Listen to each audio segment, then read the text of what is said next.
Bienvenidos a una emisión más de Derecho a Disentir, el espacio de Justicia TV en el que abordamos con estudiantes de diversas carreras y universidades algunas de las sentencias más relevantes de la Suprema Corte de Justicia de la Nación. Hoy vamos a platicar sobre el amparo directo en revisión 6141-2014, resuelto por la primera sala.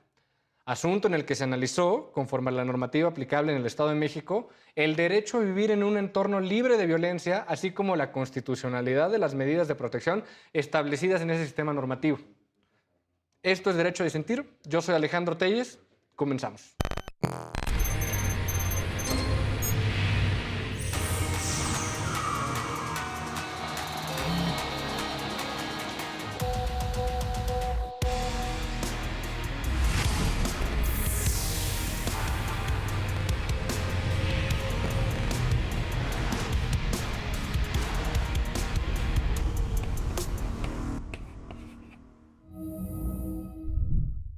Conforme a la Ley para la Prevención y Erradicación de la Violencia Familiar en el Estado de México, la violencia familiar constituye un hecho ilícito y se considera así a cualquier acto u omisión intencional dirigidos a dominar, someter, controlar o agredir física, verbal, psicoemocional o sexualmente a cualquier integrante de la familia dentro o fuera del domicilio familiar. Como actos de protección y de urgente aplicación, se deben de emitir órdenes de protección en función del interés superior de la víctima. Estas deben de otorgarse por la autoridad competente inmediatamente después de que conozca de los hechos constitutivos del delito que implique violencia. Las órdenes de protección pueden ser de emergencia o preventivas, y entre estas se encuentra la posibilidad de ordenar que la persona agresora desocupe el domicilio en el que habita la víctima. Para platicar sobre este tema nos acompañan Frida Romay, de Derecho de la UNAM, Vanessa Lucio, de Derecho de la Universidad de León, Darío Hernández, de Trabajo Social de la UNAM, y Carlos Velázquez, de Sociología de la Universidad Autónoma de Querétaro. Qué gusto tenerlos de vuelta, qué gusto que estén aquí y que nos pueden acompañar en esta emisión de Derecho a Disentir. Algunos de ustedes ya los conozco. Vanessa, su primer programa de Derecho a Disentir, bienvenida y ojalá sea la primera de muchas que nos acompañes. Frida, platícame un poquito. En términos generales, ¿qué te pareció la sentencia? ¿A favor, en contra? ¿Por qué? Bueno, en términos generales, estoy a favor de la sentencia porque si bien se pudo probar que había violencia familiar a partir de la pericial psicológica que se le hizo a la madre y a los menores que eran parte de este núcleo. Entonces, ya con esa pericial eh, se pudo consolidar que había un riesgo inminente de un probable daño futuro. Entonces, era de suma relevancia que se tomaran esas medidas precautorias, entre las que se encuentra que el agresor ya no pudiera estar en el domicilio, que tampoco pudiera estar cerca de la madre y de los menores, y que tampoco se pudieran establecer comunicación por ningún medio mientras no se determinaba cuáles iban a ser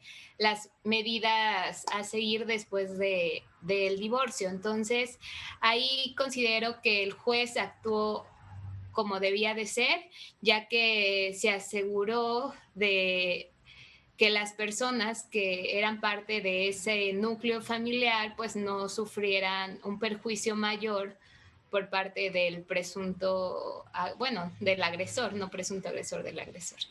Un punto fundamental, ¿no? En ese momento todavía es presunto, ¿no? Y eso es a mí lo que todavía me mueve un poquito. Darío, bienvenido una vez más a Derecho a Disentir. Platícame, ¿qué te pareció la sentencia? Muchas gracias, muy buenas tardes a todas y todos, y pues con el gusto de saludarles, ¿no? Primeramente, y a partir de esta modalidad, ¿no? A partir de la sana distancia, que ante esta crisis, pues vemos, ¿no? Que la realidad igual se debe de continuar analizando, ¿no? O sea, las adversidades, ¿no? Y las emergencias que sucedan día con día. A mí me parece una sentencia, obviamente, que estoy a favor, digo, más allá de lo profesional como trabajador social y las pruebas que bien comentó la compañera Frida, pues creo que hay que analizar, ¿no? Que justamente, digo, esta sentencia ahorita aplicarán un poquito, pues ya con el paso del tiempo, estos años recientes, pues se han visto casos, ¿no? Muy similares en donde es constante pues que existe una violencia familiar, ¿no? Una violencia contra la mujer y que obviamente estas medidas precautorias o que deben de empezar a implementar, pues pueden prevenir ciertas, diría yo, feminicidios, ¿no? En el futuro. Entonces me parece que esta decisión que toma el juez, pues obviamente previene muchísimas cuestiones a futuro, ¿no? Digo, en el caso de la mujer, pues hablamos de que existe una agresión psicológica, emocional, hasta económica, ¿no? Pero que poco a poco, pues se puede tergiversar en que exista, pues, un grado de maltrato mayor hacia ella y además, en esta pericial que comentaba la compañera Frida, pues los menores, ¿no? Sufren desajuste emocional, manipulación por parte de la menor, bueno, más bien manipulación de la menor por parte del padre, ¿no? Diciendo que si su madre lo deja, pues se intentaría suicidarse y demás. Entonces, obviamente, conforme además de que este proceso ha sido, bueno, seguramente es desgastante, ¿no? Un proceso de demanda, siempre Claro. lo he dicho, ¿no? Para los menores es muy, muy difícil, ¿no? Y bajo el interés superior de los menores, pues hay que prevenir que estos desajustes emocionales sigan creciendo, ¿no? Y que además de estas pruebas, estas medidas preventivas, pues se pueda dar un acompañamiento, ¿no? Hacia los menores, plática con psicólogos, con trabajadores sociales, porque también es un proceso, pues, muy fuerte para ellos, ¿no? Me gustaría como dejarlo hasta aquí, y salvo que quieran comentar algo los compañeros. Muchas gracias. Seguramente vamos a ir adentrándonos poco a poco. Carlos, bienvenido también a Derecho a Disentir. Mucho tiempo sin verte, pero me da gusto ver que estás bien y que nos acompañas nuevamente. Platícame, ¿qué te pareció la sentencia a ti? Muy buenas tardes, Alejandro, Vanessa, Frida, Darío. Comentarles yo, pues es un documento muy corto, pero de mucho contenido. Al igual que mis dos compañeros que me antecedieron, estoy a favor del resolutivo. Celebro el actuar del Poder Judicial en esa entidad. Y es un tema muy pertinente porque, pues, en estos momentos se da en un contexto donde, pues, la violencia no solamente se da en el núcleo familiar, sino al exterior. Es decir, vivimos en un contexto social violentísimo y pues resulta paradójico que en esa unidad básica, ese núcleo social de socialización primaria de los individuos, donde supuestamente deberían de estar a salvo, pues se presenten este tipo de conductas. Y más en una entidad que también se caracteriza por tener altos índices de violencia. Y pues mi formación es de sociólogo, muy poco voy a argumentar en términos jurídicos, pero me gustaría compartir con ustedes también algunas cifras que me di a la tarea de investigar sobre este tema y compartirles brevemente, nada más, tan solo para que tengamos una idea de en qué contexto se inserta este caso concreto del Estado de México en todo el contexto nacional. Tan solo para este año 2020, con base en datos del Secretariado Ejecutivo del Sistema Nacional de Seguridad Pública, con fecha de corte al mes de agosto, se tiene un registro de 19.843 denuncias por temas de violencia familiar. Es una cifra muy parecida a la del mismo mes de referencia del año anterior, pero pues eso nos quiere decir que pues esta situación de violencia afecta sumamente al núcleo familiar y por eso celebro la actuación de haber retirado del domicilio al agresor, porque no es una situación que se haya presentado en el año donde se condenó a esta persona. O sea, los hechos venían sucediendo, dice el documento, desde que cada vez que procreaban un hijo, esta persona se retiraba y ya una vez que había dado a luz, se acercaba, es decir, se desentendía de todo el proceso del embarazo y ya una vez regresaba. Pero esto sucedió desde el 2001 y fue hasta el 2014 cuando finalmente se disuelve el vínculo.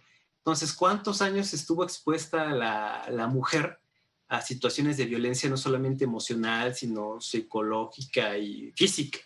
Entonces, yo creo que fue pues acertada las medidas de emergencia y celebro en ese sentido el resolutivo y podemos decir que se tardó un poco en interponer su denuncia. Okay, muchas gracias. Gracias. Vanessa, bienvenida a Derecho a Disentir. Platícame, ¿qué te parece la sentencia? Y en particular este tema, como bien mencionaban, se trata de un presunto violentador y aún así se toman estas medidas precautorias. Y hay quien pudiera pensar que está mal que se tomen este tipo de acciones por parte del judicial hasta que no haya una sentencia firme que pruebe los hechos. ¿Tú qué opinas? Pues primero que nada, buenas tardes a todos aquí mis compañeros y a usted, Alejandro. Y pues que me hubiera gustado estar presencialmente con ustedes allá en el programa, pero pues por cuestiones ajenas aquí estamos el día de hoy. Y pues me encuentro también como con mis compañeros,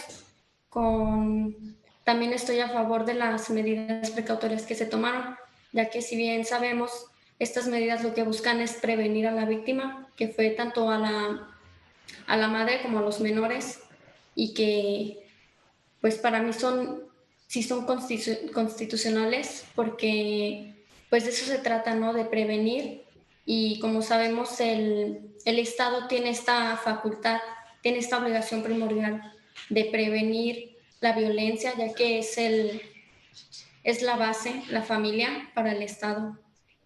Entonces, algo más aquí importante es que si bien las medidas nos dicen que se deben de ejercer desde un principio, porque hay un riesgo inminente que vemos que se demostró en la pericial psicológica que la madre sufrió violencia, igual que sus menores hijos. Entonces, aquí estas medidas incluso nos decía que se pueden ejercer desde el momento en que se demuestra que hay una violencia hasta en cualquier parte del juicio.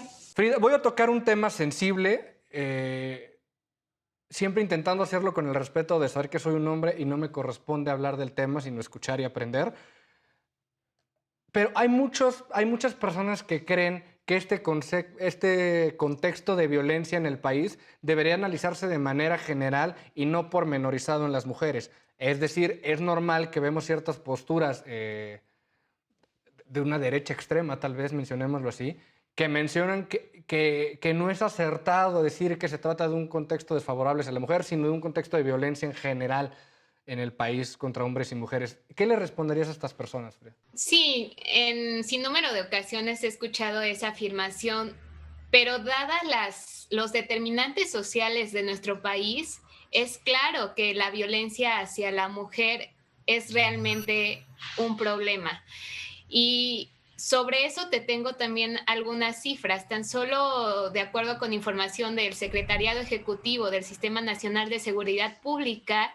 En el primer cuatrimestre del año existieron 170,214 llamadas al 911 por violencia familiar, de las cuales un 70% eran hechas por mujeres. También se incrementó el número de feminicidios en este año y además la situación de cuarentena, de confinamiento, agravó la violencia familiar porque los agresores pues ejercían otro tipo de violencia que podría haber sido económica, psicológica, sexual, reproductiva. También otro dato que a mí me alarma mucho es que se prevé que el embarazo adolescente se incremente cuando ya de por sí en México es un gran problema. Ocupamos uno de los 3 primeros lugares en el mundo de embarazo adolescente. Entonces, pues por las condiciones, por el contexto, las mujeres tendemos a ser más vulnerables, pero como tú mencionas, no solo las mujeres. También hay un informe de un observatorio jurídico de legalidad acerca de qué ha pasado con el confinamiento en México y señalan que las personas que pertenecen al grupo LGBTIQ, los adultos mayores y los niños, además de las mujeres, son especialmente vulnerables en este contexto y que tampoco hay que dejarlos de ver, también hay que atenderlos y también hay que exigirle al Estado para que brinde medidas precautorias inmediatas y espacios para que estos grupos vulnerables puedan resguardarse y no tengan que vivir forzosamente con su agresor o agresora, porque también la comunidad LGBTIQ pues pueden ser ambos. Ahora, Carlos, en este aspecto y ante esta situación y estos números alarmantes, se plantea la necesidad de que el operador jurídico, es decir, el juez, juzgue con esta determinada o llamada perspectiva de género, ¿no? Que entiendo que es un tema más jurídico, pero al fin y al cabo, y tratarlo de simplificarlo de la forma más sencilla posible, es tomar en cuenta todos estos factores que afectan tanto a la mujer como a los niños en México a la hora de aplicar las normas. A ti, desde una perspectiva sociológica, ¿qué te parece que el juez tome en cuenta este entorno para aplicar el derecho? Pues a mí me parece un enfoque pues muy progresista. Yo creo que nos tardamos como país o Estado mexicano en suscribir toda esa convención internacional que desde el 2007 pues nos hace que tengamos una ley y general para prevenir la violencia y erradicar la violencia contra la mujer. Y luego el Estado de México hace lo propio al año siguiente. Entonces me parece que los elementos que tiene el juzgador para impartir justicia en este caso son acertados con esta perspectiva de género, nada más que pues ahí somos una serie de constructos sociales, es decir, pues nosotros como hombres fuimos educados en una cultura patriarcal y de cierta manera de construir o cambiar ese chip para tratar de hacer empatía con las mujeres y juzgar con esta perspectiva más desde el lado de los hombres y también de las mujeres, pues parece ser que es un trabajo que ha sido gradual y paulatino, es decir, la ley queda muy clara, pero a veces los estereotipos y los prejuicios mismos de las personas inclinan su balance, que la idea es que estas pruebas es para que eso no suceda, pero lo celebro. Y Oye, Carlos, también, una pregunta desde tu perspectiva. ¿Qué nos está fallando? ¿Por qué no logramos asentar estos cambios que deseamos para hacer una cultura más feminista? yo creo que tiene que ver mucho con las prácticas sociales y también por el diseño institucional. Por ejemplo, yo creo que sí hay que reforzar algunas sanciones para aquellas personas que continúen reforzando estos estereotipos en perjuicio de las mujeres. Por ejemplo, hay que reforzar aquellas sanciones para aquellos hombres que no dan pensión, o también tratar de hacer una campaña todavía más intensa que la que se ha hecho para que tengamos bien en claro que esos chistes machistas o esas prácticas o el decir yo ayudo a tal labor o yo ayudo a mi esposa, yo ayudo con los gastos, se entienda más como una obligación que como un acto voluntario que está sujeto a, pues, a mi buen ánimo, ¿no? Entonces, sí es un cambio de paradigma completamente y pues sí es un cambio cultural, pero yo creo que los hechos o las movilizaciones inciden a que ese cambio se vaya obligando. Entonces ya cada vez es más costoso para el agresor o aquella persona que no comparte estos valores animarse a dar una opinión o un acto en sentido contrario.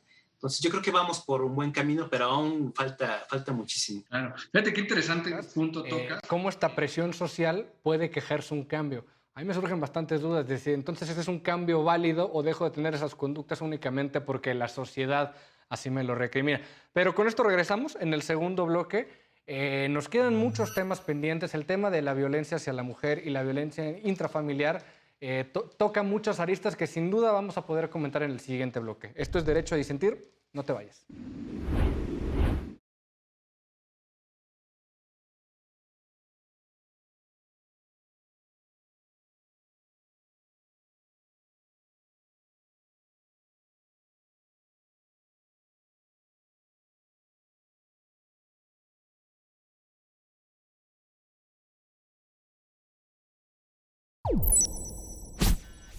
Estamos de vuelta en Derecho a Disentir por Justicia TV.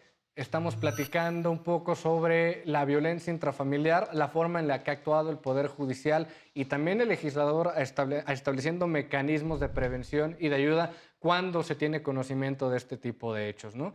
En el primer bloque pudimos platicar un poco, todos coincidimos en que estamos a favor de que se tomen este tipo de medidas, de que se juzgue con perspectiva de género y protección a los menores en este tipo de casos. Y de ahí surgió el tema sobre la situación general que vivimos en el país. Y en específico este año ha habido muchísimas marchas y muchísimos movimientos que piden justicia y un trato igual para las mujeres, ¿no? Darío, quisiera preguntarte, ¿a ti qué te ha dejado ver todo este movimiento a lo largo del país? Ver las marchas, ver las protestas cada vez más fuertes. ¿Qué te deja a ti como persona ver todo esto? Bueno, a mí en lo particular me gustaría resaltar que justamente ahorita lo vemos, ¿no? Como que es un problema que se está visibilizando, ¿no? A partir de las marchas, pero que es un problema que ha existido desde siempre, ¿no? Recordemos cuando se hablaba mediáticamente de las muertas de Juárez, pues era lo mismo, era una situación donde se asesinaban a las mujeres por el simple hecho de ser mujer, ¿no? Y lo tomamos un poco en el primer bloque de este programa, pues tiene que ver también muchas regiones del país, ¿no? En cómo se mira la realidad y cómo se aplica la ley, ¿no? Hablamos de que existen regiones muy conservadoras en donde quizá esta determinación, estas medidas de prevención, pues cómo las mides, ¿no? Alguien podría justificar, bueno, pero es que se habla, ¿no? De que cuando haya un daño probable o indicios de violencia, pues en este caso la única prueba es la psicológica, ¿no? No hay otros indicios, no hay maltrato, no hay golpes, ¿no? Entonces alguien se pudo haber puesto en esa postura hablando de un estado, una región súper conservadora, ¿no? Pero creo que a partir justo de este transcurso del tiempo que se van visibilizando estos actos, ¿no? De no esperar a que haya un golpe, sino se está hablando de que existe una manipulación económica, emocional, pues eso habla de que la persona que es violentadora, pues tiene ciertos, en su psique también está pasando algo, ¿no? Y que ya yo ahorita me gustaría retomar un poco la cuestión de los menores, pero que justamente muchos de estos patrones de comportamiento de estos hombres que asesinan, que agreden mujeres, tienen que ver con cuestiones que no se han superado desde su infancia, desde su adolescencia quizá, y repliquen el mismo patrón de violencia. Entonces, obviamente ya al paso de los años, ¿no? También las redes sociales han ayudado bastante a que se visibilicen estas luchas, pero no olvidar que es una lucha que está desde hace mucho tiempo, ¿no? Y que yo siempre lo he comentado, creo que me parece muy, muy adecuado que el derecho se apoye de otras disciplinas, porque justamente vamos viendo la complejidad de las problemáticas de los hechos sociales, que no solamente la ley es la que lo puede darle una interpretación, ¿no? Se están otras visiones como psicología, como trabajo social, como sociología, ¿no? Donde pues se analiza todo un entorno, ¿no? Esto de mencionar en la sentencia, ¿no? De que una de las medidas fue de que el hombre se fuera del domicilio, ¿no? Y que no estuviera a cierta distancia de ellos, pues tiene que ver en que hay una sensibilización del tema, que si saben que se inició con esta manipulación, pues puede llegar en de revancha, ¿no? O al no tener la custodia de los niños, pues llegar a asesinar, ¿no? Y vemos que es alarmante y amarillista hasta cierto punto, que en los últimos años, pues hemos visto feminicidios donde, digo, no es algo, obviamente no es humano, ¿no? Quitarle la vida a alguien, pero ya la forma en que lo hacen, la hazaña, pues tiene que ver con problemas que también se deben de identificar, ¿no? Y que el derecho justamente entre sus medidas preventivas, pues además de que exista una sentencia, ¿no? Y que él inicie su proceso, ¿no? Como se deba, pues también que puedan identificarse que se pudieron prevenir delitos, ¿no? O sea, ¿qué es lo que está en la mente de esta persona? A lo mejor ya no es ella, ¿no? Pero a lo mejor consigue una novia o otra esposa y va a replicar lo mismo, ¿no? Entonces las medidas preventivas también tendrán que ir en torno a conocer al sujeto, al hombre que está en esta situación violentando a la mujer, a la esposa, a los niños, ver que también él se debe de dar una atención y no por justificación, sino para que justamente ya no lo vivan más personas, ¿no? Como en este caso. Es un punto importantísimo y es que cuando hablamos de esta necesidad de tomar medidas preventivas, es a lo que también llamamos los focos rojos, ¿no? ¿Cómo podemos de repente ver en el caso de una familia signos de violencia menores, pero que van a trascender a lo largo del tiempo si se siguen permitiendo, ¿no? Ahora, en esta sentencia vemos que hay documentos normativos que protegen a la mujer, vemos que existe la necesidad de juzgar con perspectiva de género, pero seguimos en deuda y seguimos teniendo un tema de violencia sistemática contra la mujer. Vanessa, ¿qué nos falta? ¿Qué estamos haciendo mal como sociedad? Aquí yo considero que el problema primordial viene desde el núcleo de la familia. Considero que, suponiendo en este caso, si no se hubieran tomado las medidas precautorias, el hombre seguiría en su hogar, seguiría ejerciendo violencia contra la mujer y contra sus menores hijos. ¿Qué va a pasar el día que crezcan estos menores? Pues ellos, al ver esta conducta en su padre, crecen con una vulnerabilidad. Entonces se tienden a seguir réplicas. Entonces aquí, aunque el Estado fomente el derecho a no ejercer violencia, haya mucha prevención, pero si el núcleo de la familia está mal, esto pues va a seguir. También aquí es importante, yo creo que desde la escuela también se debería ver ese punto, desde, no sé, desde el kinder, tratar que son niños. Si tú le enseñas a un niño cómo debe de portarse, pues él te va a entender. Entonces, aquí desde muy corta edad les debemos enseñar esto de pues cómo deben ser en la sociedad, cómo deben sujetarse a los deberes, obligaciones que tienen con el Estado, de no ejercer violencia, de respetar a las mujeres, y pues no solo a las mujeres, sino a todos en general, porque pues, como hoy en día vemos, también hay hombres violentados. Pero ahora, Frida, retomando un poco la primera pregunta que te hice, a pesar de este sistema de violencia contra la mujer que es recurrente y que lo vivimos con las noticias que vemos a diario, con los feminicidios, con la parte, por ejemplo, ¿no? Veíamos estos últimos casos de feminicidio donde los amigos incluso del novio participaban con su silencio, ¿no? Y aún así, escuchamos muchas voces en los espacios públicos que creen que no están legitimadas estas marchas feministas que, por ejemplo, rayan monumentos, ¿no? Que dejan sus mensajes en ciertos monumentos históricos. ¿A ti qué te parece esta disputa de argumentos? Mira, yo creo que voy a ordenar mis ideas en dos sentidos.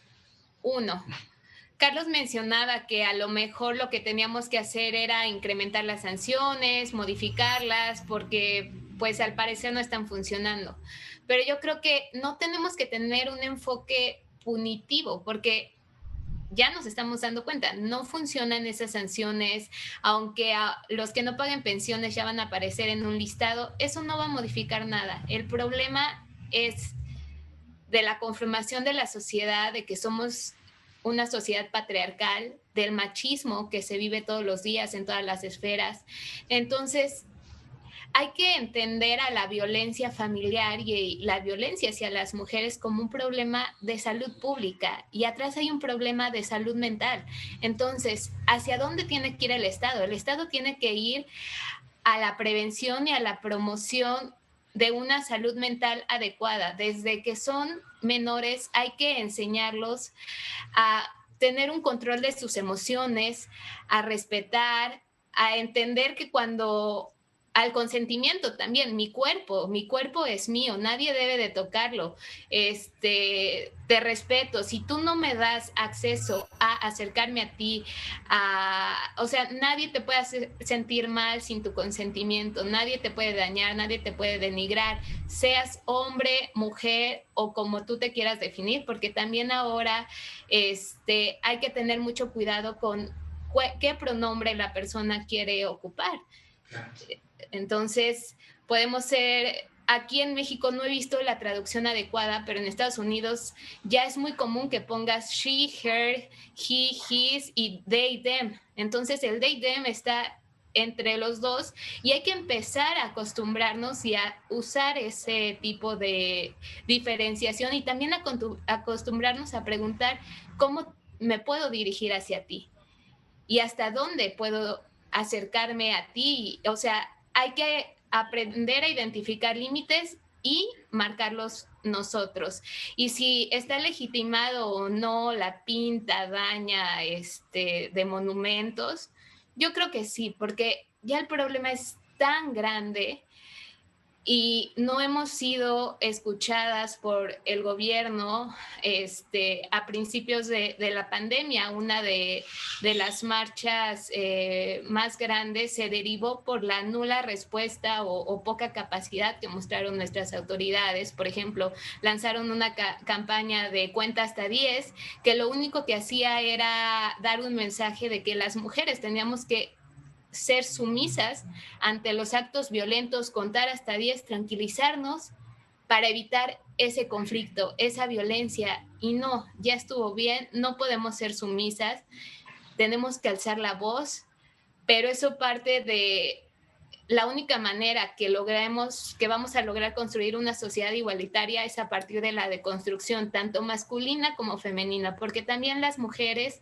tenemos conductas patriarcales que no podemos seguir perpetuando. Completamente con lo que comentas. Carlos, desde tu perspectiva, estos cambios de los que empezamos a platicar, que son necesarios, la deconstrucción, el respeto hacia las otras personas, nuestros estereotipos de género y cómo han cambiado y cómo necesitamos modificar lo que entendemos por masculinidad, por feminidad, por género, por sexo. En términos sociológicos, ¿cómo ves este cambio? Pues yo creo que ha sido algo novedoso porque pues, estábamos acostumbrados desde la educación inicial a tener una formación binaria, donde nada más se reconocían dos tipos de sexualidades y a veces se confundía también un poco con el género y el sexo, y ahora pues ya cada vez hemos ido tratando de enseñar pues las distinciones, que uno es biológico, que otro es un constructo social, y que dentro de estas construcciones hay pues una gama amplia que no se reduce solamente a dos. En ese ánimo pues también es importante construir pues esta nueva masculinidad, pero eso es en el plano educativo. O sea, en el terreno pues de los hechos, pues yo pienso que sí hay como pues una serie de factores estructurales que siguen incrementando, generando cierta vulnerabilidad en el tema específico de las mujeres. Ahorita, hace rato me comentaba que a lo mejor pudiéramos pensar en generar sanciones más elevadas para aquellas personas que no dieran pensión, que a lo mejor ya se está trabajando en el tema, pero también podemos percatarnos que hay el Estado está rebasado en su aplicación de hacer efectivas estas sanciones. Es decir, me preguntaban qué fallaba, qué nos había fallado como sociedad. Pues yo creo que sí está muy claro que el Estado pues ha hecho lo propio, pero aún así queda rebasado. Sigue habiendo una impunidad impresionante y por supuesto que no es la respuesta que va a solucionar el problema sanciones más elevadas, pero pienso que a lo mejor pudiera ir acompañado de una formación integral a estas nuevas generaciones. Es decir, hay temas que a lo mejor creo que no se pueden mandar a un medio alternativo de solución de conflictos. Es decir, creo que en ese ánimo las fiscalías de que no lleguen a tener carpetas de investigación, pues hacen una serie de entramados y obligan al juez a conciliar y vaya otra vez a conciliar y está seguro que no quiere conciliar. Entonces ahí también el ciudadano va desistiendo y pues no quiere enfrentar un litigio y pues desiste. Al leer este documento, pues parece ser que el violentador tenía recursos porque acudió hasta el amparo. Entonces, ese es un caso muy específico, pero no creo que sea la realidad del grueso de las y los mexicanos, ¿no? Entonces, por eso también es más o menos el comentario, ¿no? Por tocar algunos temas. Me parece lo que tocas, porque en términos de análisis económico del derecho, cuando se habla de determinar o analizar la efectividad de una norma penal, se toman en cuenta estos dos factores, es decir, la pena como tal, el número de años de prisión o en lo cuantificable en dinero que se toma, pero también es necesario tomar en cuenta el factor de impunidad. Es decir, por más que pongamos normas que ponen 100 años de prisión, si el actor infractor sabe que el porcentaje de impunidad es altísimo, va a seguir cometiendo el delito porque no hay un costo que pagar, ¿no? Entonces es importante que el legislador tome estos dos aspectos en cuenta a la hora de legislar.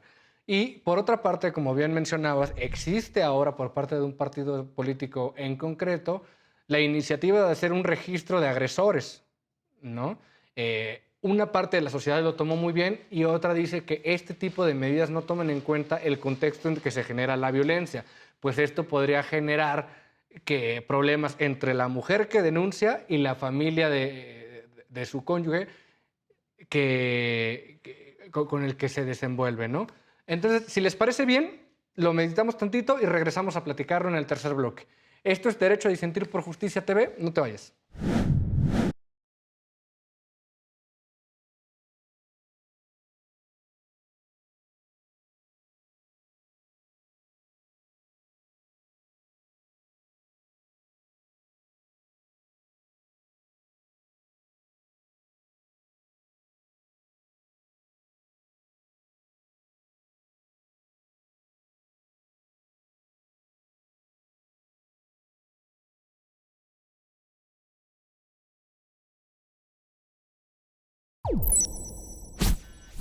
Estamos de vuelta ya en Derecho a Disentir por Justicia TV, el último bloque, en este tema que pudimos analizar sobre violencia intrafamiliar.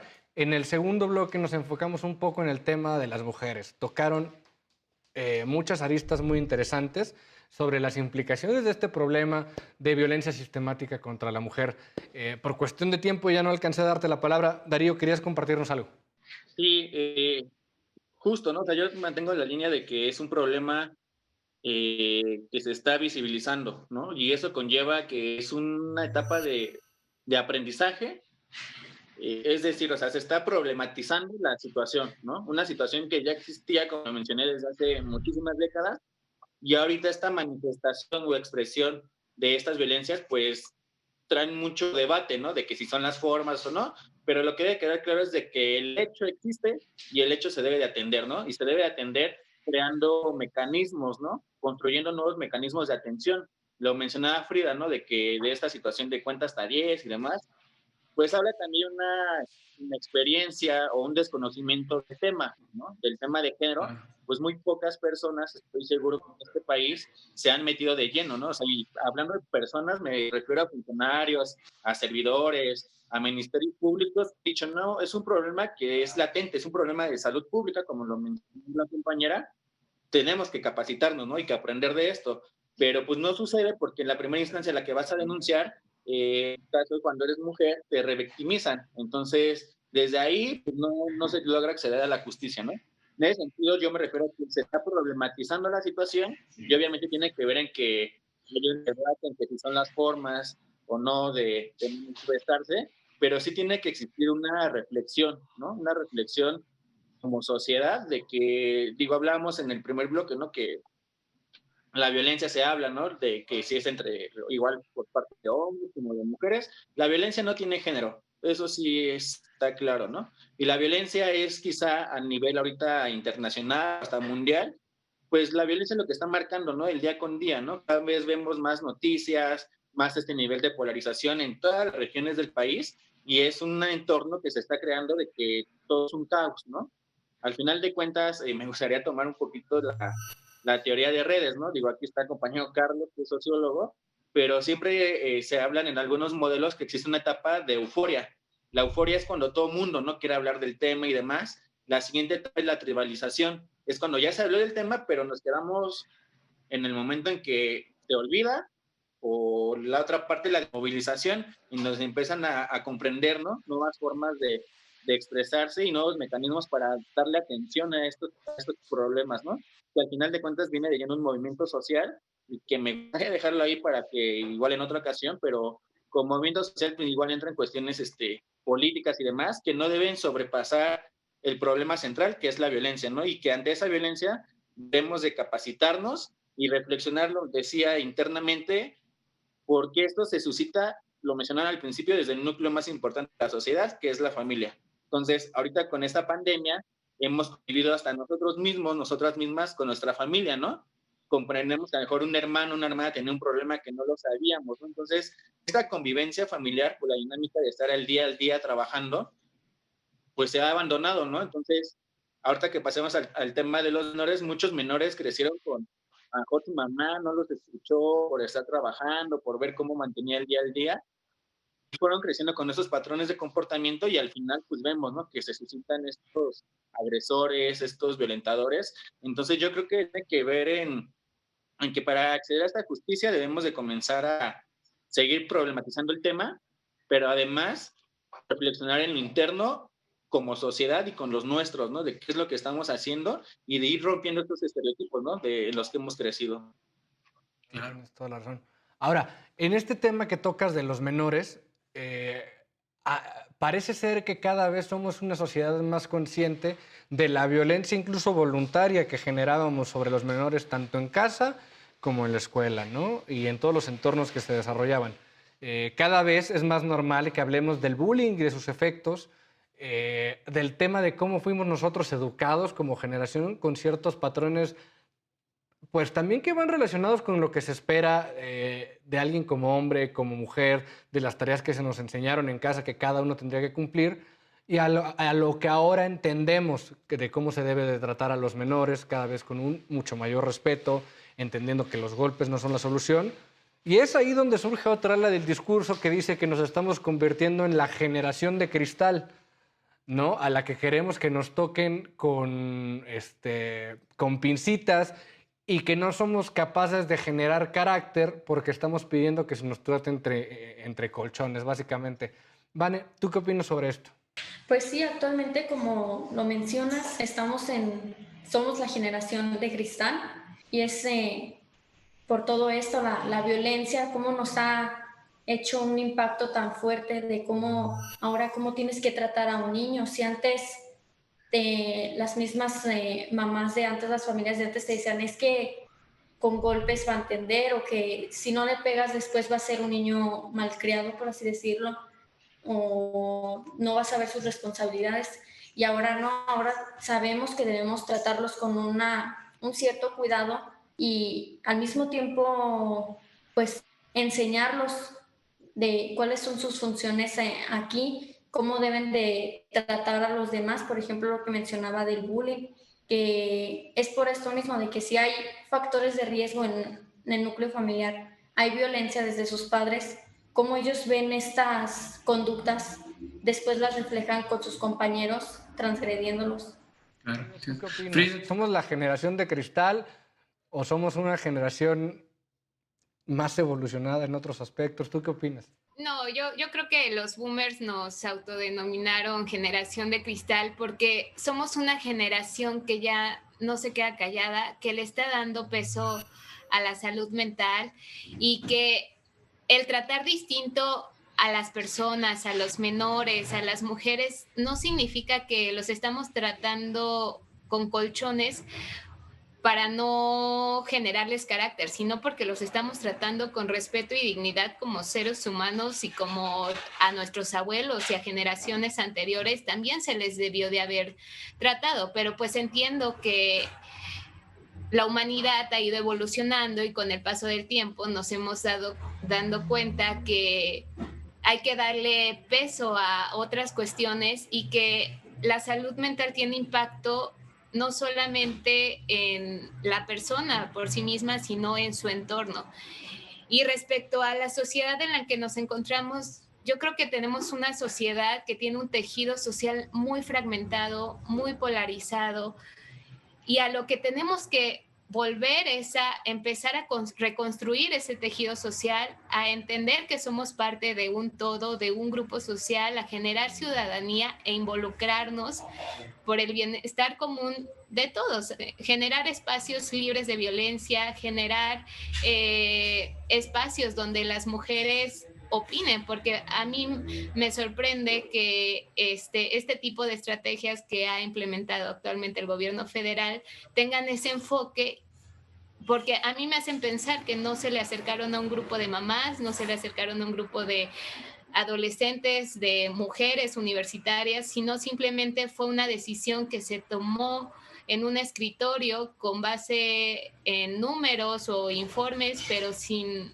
ningún enfoque de realista. ok.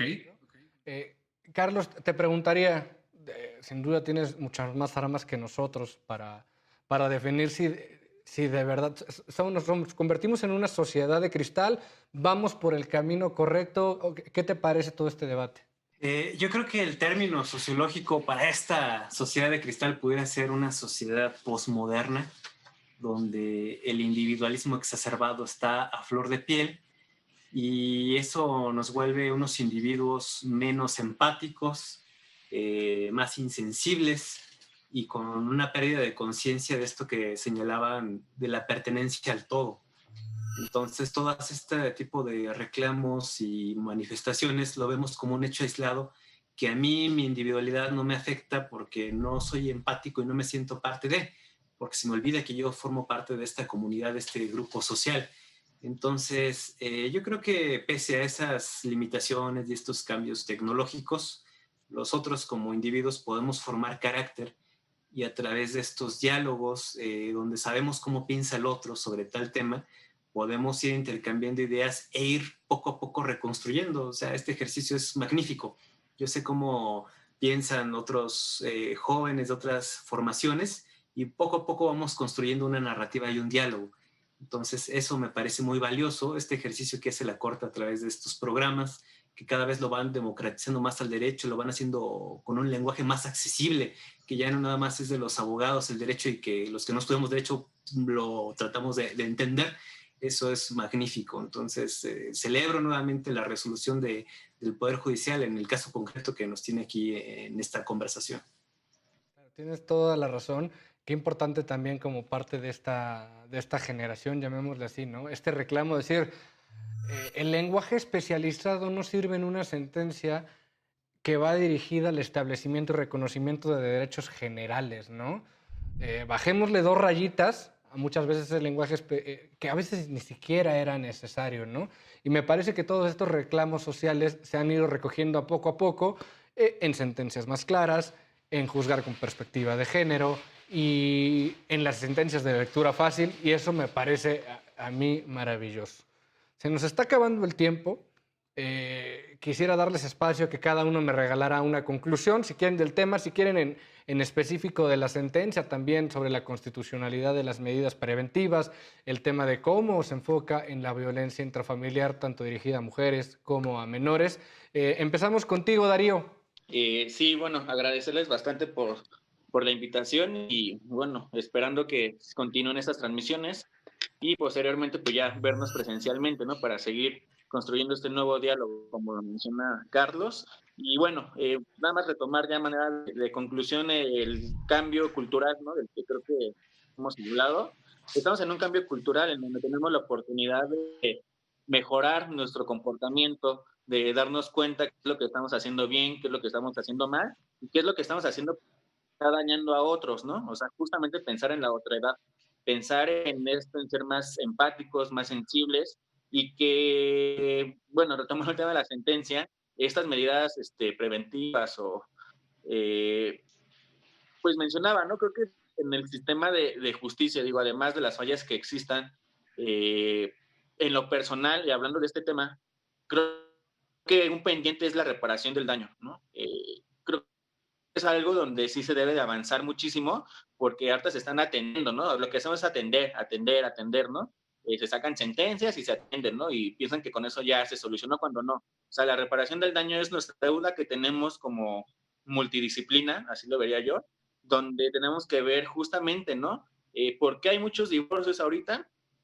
Pues porque las relaciones no tuvieron en su momento pues una funcionalidad adecuada, ¿no? Basada en la comunicación y demás, ¿no? Entonces, pues tiene que ver, ¿no? Esa prevención de los padres, ¿no? O sea, una escuela para padres, ¿no? ¿Cómo debo de yo ser padre, ¿no? Ser afectivo, marcar límites y demás. O sea, desde ahí debemos empezar a marcar estas medidas preventivas y en este caso de la sentencia con los menores, obviamente ellos tienen un daño psicológico que por parte del Estado se deben de dotar las herramientas necesarias para que justamente ellos puedan sanar o mejorar su conducta y que en un futuro no lo sé, me atrevo a decirlo, pero pues hay igual estudios donde pues si el menor sufrió esta violencia intrafamiliar y vio estos patrones de comportamiento, lo más probable es que lo pueda desarrollar si no hay una atención adecuada del problema. Entonces, pues, lo cerraré ahí y muchísimas gracias.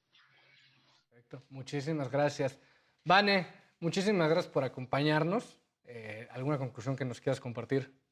Sí, también pues les agradezco a ustedes y pues también a manera de conclusión, pues lo primordial que es velar por los intereses del menor, ver por su interés superior, que es el de velar por sus derechos, pues en el ámbito de seguir mejorando la impartición de justicia para que al momento de que se dé una reparación del daño, pues sí sea la correcta reparación del daño, sí veamos un avance y pues seguir participando, el menor pueda seguir realizando sus actividades conforme a su libre desarrollo y pues sería todo de mi parte.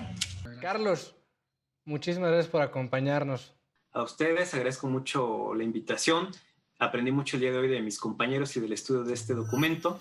Como conclusión, pues yo diría que pues rechazo la violencia en todas sus expresiones, celebro el contenido de esta resolución y pues esta sociedad de cristal sí está dispuesta a romperse por un yo sí te creo.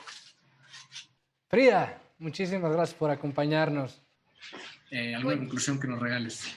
Bueno, antes que nada, muchas gracias a la producción y también a Vanessa, a Carlos, a Darío y a ti, Alejandro, por haber hecho este espacio tan rico. Disfruté mucho esta conversación y yo quisiera cerrar haciendo énfasis en la importancia de que este tipo de temáticas y las sentencias las discutamos de manera multidisciplinaria. Aquí nos estamos dando cuenta que alguien desde el trabajo social, sociología, derecho o de N cantidad de disciplinas puede aportar una perspectiva que de otra manera no veríamos porque desafortunadamente en la universidad nos enseñan de forma cuadrada. No tenemos sistemas educativos donde tengamos la flexibilidad de transitar entre una disciplina u otra. Entonces, aplaudo estos espacios y quisiera cerrar diciendo que las y los o les invito a deconstruirse para hacer una sociedad más igualitaria, con un enfoque de equidad, justicia social, que seamos personas empáticas. Y yo sí tengo muchas esperanzas de que las cosas pueden cambiar porque a lo mejor los millennials nos hemos dormido un poco, pero yo veo a los centennials muy activos en TikTok, redes sociales, en todos los espacios digitales, haciendo las cosas diferente. Así que si nosotros nos acercamos más a esa generación y empezamos a hacer las cosas distintas, yo creo que esa brecha de géneros se puede acortar. No sé si pronto, pero va a ser una realidad para nuestras nietas o hijas. Claro que sí. Les reitero el agradecimiento a ustedes por acompañarnos y en casita también por tomarse el tiempo y permitirnos entrar a sus casas. Esto fue Derecho a Disentir por Justicia TV. Yo soy Alejandro Telles y nos vemos en la próxima.